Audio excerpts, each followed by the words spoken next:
So, welcome back down the woods. It is Thanksgiving, and we're going to be talking a little bit about blessings today because that's kind of what the whole theory behind Thanksgiving is supposed to be all about, right?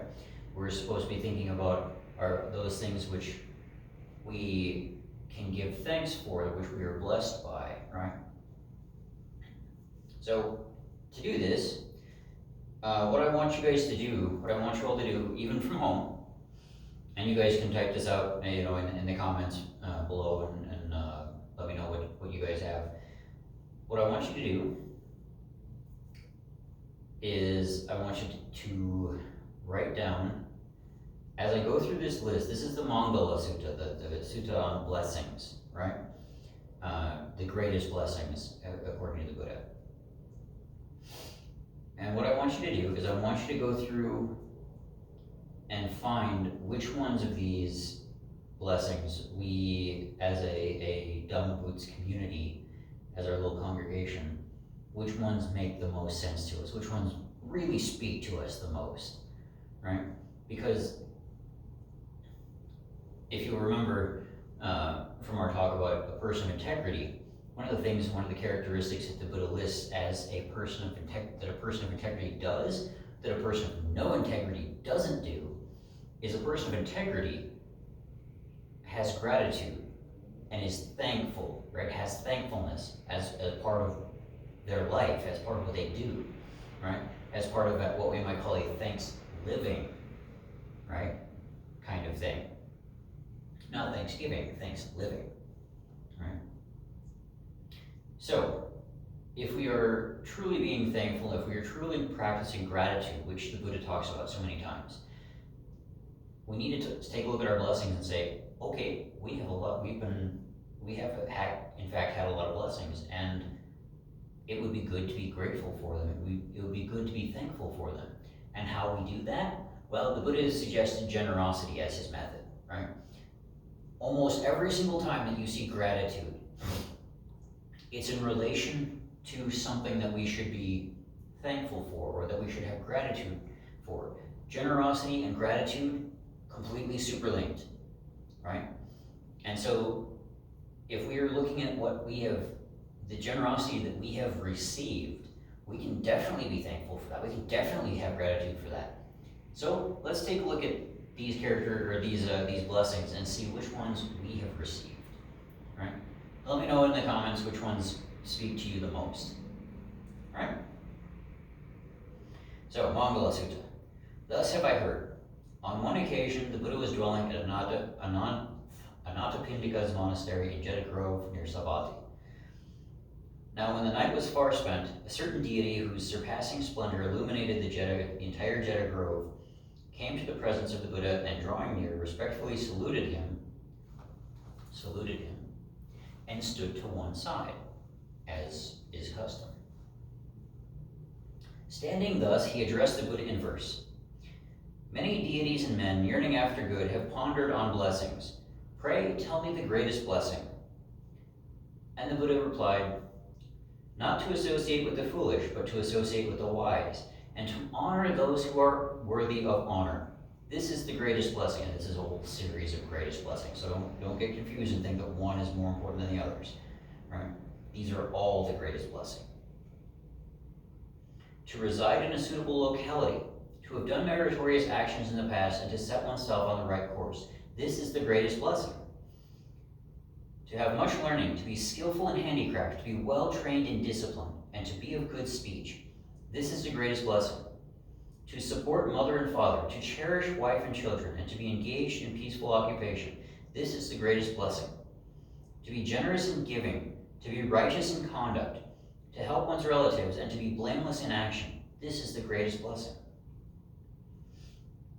To loathe more evil and abstain from it, to refrain from intoxicants, and to be steadfast in virtue. This is the greatest blessing. To be respectful, humble, contented, and grateful, and to listen to the teaching on due occasions. This is the greatest blessing.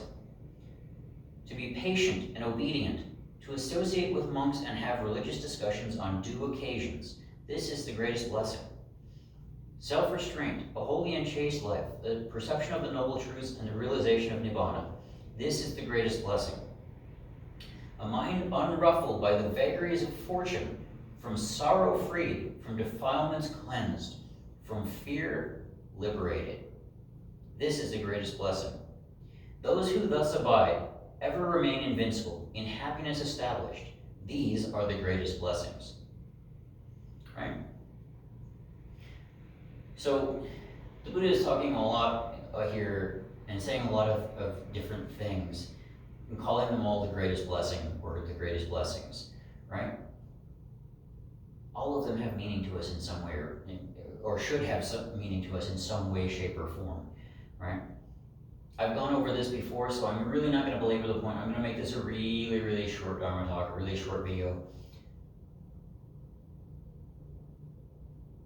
Before you guys, or actually, go ahead and put your comment or put your greatest blessing in the comments. I will leave mine right here at the end of this video and say that for me, the greatest blessing, according to this, to cherish wife and children, to support mother and father, to have much learning, to reside in a suitable locality, to have done meritorious actions in the past, to honor those who are worthy of honor. All of these are so super important to me, right?